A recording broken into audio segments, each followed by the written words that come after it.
Looking good. What's up, everybody? I'm getting a late start to the morning. I'm about to go cut one of my favorite food plots we have. We don't have that many, but we have a couple, and it's about 3 acres long. So pretty excited for it. I'm getting a late start to the day. It's overcast though, fortunately for July. That's lucky. And as you can see in the last video, I cut this field out here. I think it looks pretty good. So yep, come along with me and let's see how it goes. Old girl definitely needs some gas in her. I ran her for a couple hours the other day, and the gas gauge isn't technically working all the time. So I'll go ahead and throw some gas in here, take a video of that. And then I thought you guys find this interesting. Got my little lunchbox right here and then some camera gear. So hopefully it stays in the bucket. It shouldn't be too wild of a ride.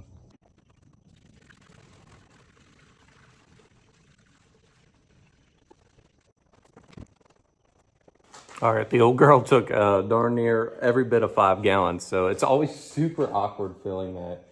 Not sure why, just the position it's in, everything's super awkward for me. And then when you're holding 5 gallons just at that angle, it's really uncomfortable for the first part. So it just takes a lot of might too to not spill over and everything. I don't know, hard to explain, but I thought you guys might find that interesting.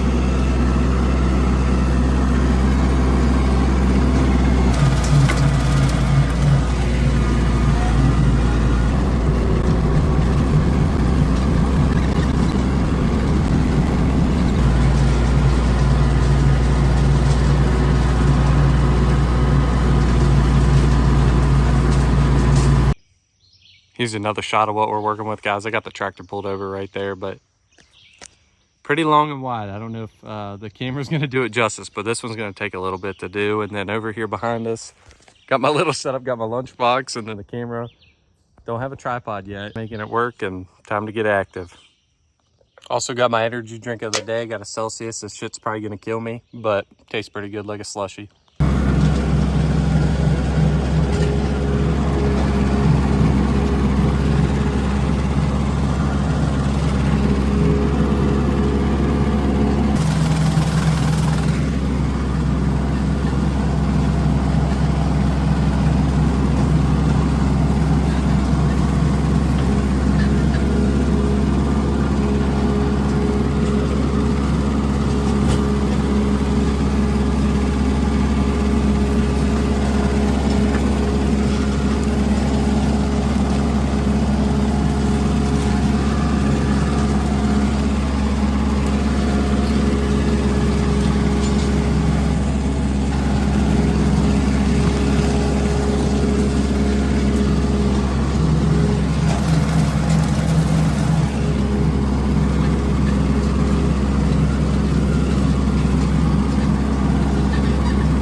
What's going on, everybody? I thought I'd take this time just to do a little voiceover. That way you didn't have to sit there and just listen to the tractor mowing. And let me know what you guys think. I thought that it was more fun this time for me doing some more POV points of the mowing. I thought it was cool to watch back and just see what I could see. I tried my best to make it interesting as well. So let me know if you guys like that better. If you've seen my other videos, if you haven't, check them out. I'm trying to get better each time. I've never filmed anything, so I wanted to take this summer season to try to figure things out. And with that being said, I also just love being out on my family's farm and just doing outside work, and I kind of wanted to share that love with other people. It's something that I really have learned to love and enjoy. When I was a kid, maybe I just saw it more as work, but now it's just become something that makes me really happy. It's where I spend all my free time. I like doing it with members of my family too. I don't know, it just brings me joy. It makes me feel closer to my family, like relative, my father who passed away, all that stuff. So it's just a way for me to connect with him as well. So not to get too deep, but yeah, I just love being out here, love doing this stuff. Not all the work is super fun, but this is the type of stuff I look forward to, just the satisfying transformations. Deer season is just around the corner too, so it helps me feel like I'm preparing for that mentally and just making things better for them, easier for them to get out there and want to eat and everything like that. So if you guys like coming along with this journey with me, I really appreciate that too. So let me know some feedback if you guys are enjoying this. If I definitely want to get a GoPro too as well, so if you would rather see a GoPro perspective rather than my phone, just let me know that too. All right, everybody, I'll get us back to the regular program now.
All right, everybody, I'm back again. I thought I'd take this second time lapse just to take some more time to talk to you guys. I want people who watch my videos to feel like they can get to know me better. I don't know, just feel more personal, me personally. And if you guys don't want to hear me do voiceovers, that's totally fine as well. And by the way, I'm recording this on my phone.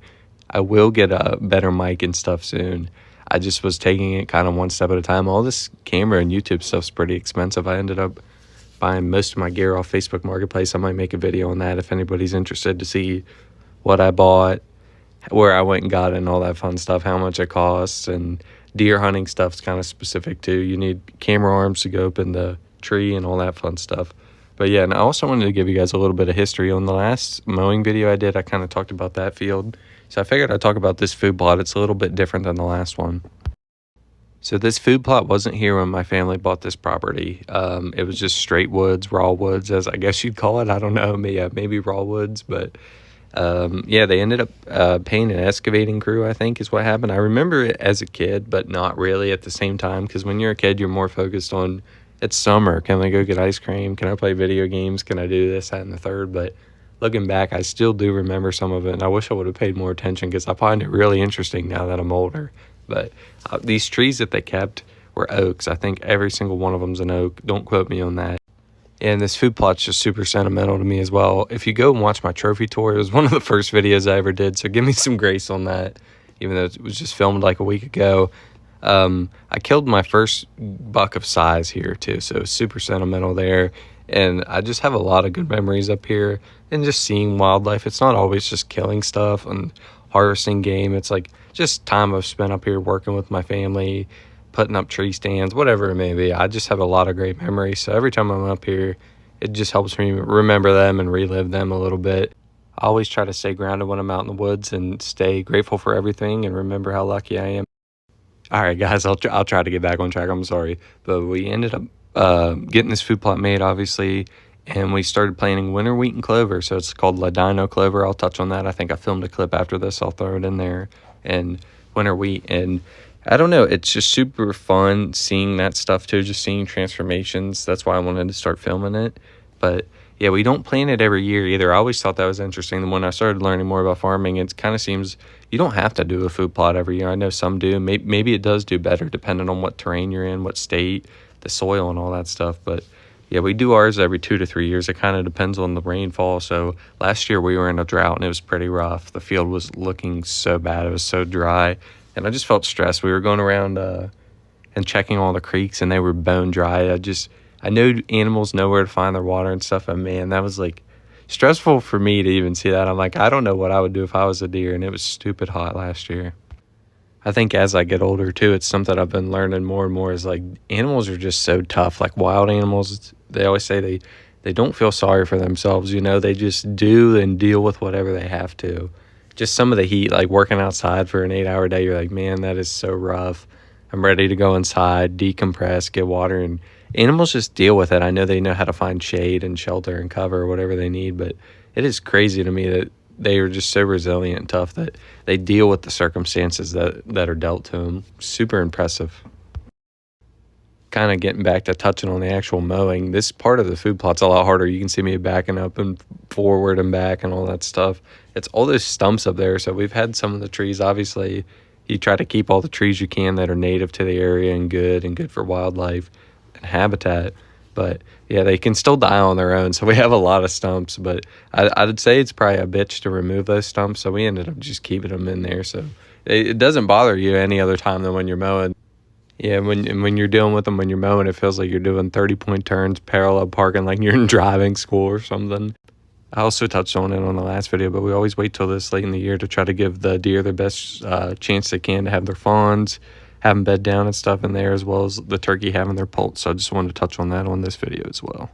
All right, update time. We're sitting pretty, I'd say. We got probably 70 or 80% of it done. There's one small piece of down over that hill up there that I need to do, but yep, looking good. And the forecast saying cloudy, overcast has definitely been that a little bit, but I've also had times where the sun came out and I feel like I'm dying.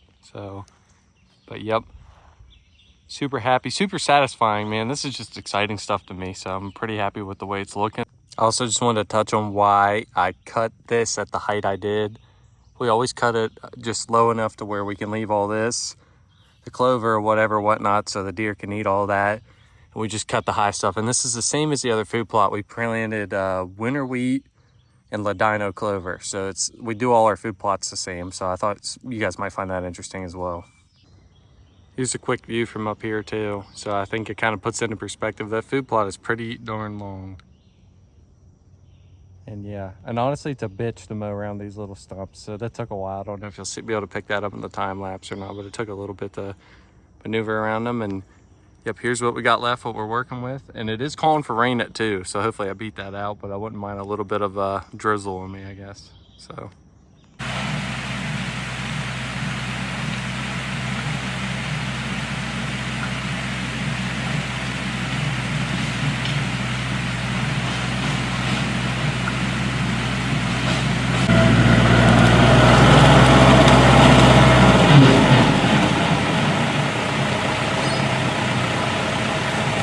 All right, guys, I feel like I owe you an explanation here as well. So my phone ended up getting soaked too, and the audio is so distorted. It felt just like a crime to even try to use that audio, but I was basically explaining that it started dumping. You saw me jump off the tractor in the previous clip. I was trying to make sure my camera didn't get wet, as well as my phone. I ended up throwing it all in the lunchbox and in the case. And after this, I actually had to get back to the house and look up one of those YouTube videos. It's called like eject water from phone for 5 minutes and let that play and get the water out of there. So I apologize about that. But I think I was basically just touching on like, hey, it started dumping the rain, and I asked for a little bit of rain, but not this. And I went ahead and just finished all the mowing too. So behind me, it's all mowed, and I just pumped it out. I was already there. And as you can see, it just ended up raining the rest of the day. It was kind of peaceful in its own regard. But yeah, thanks for, if you made it this far, I really appreciate you so much. Please like and subscribe. It's totally free, guys. And thanks for rocking with me, and I'll have plenty more videos coming. Stay tuned.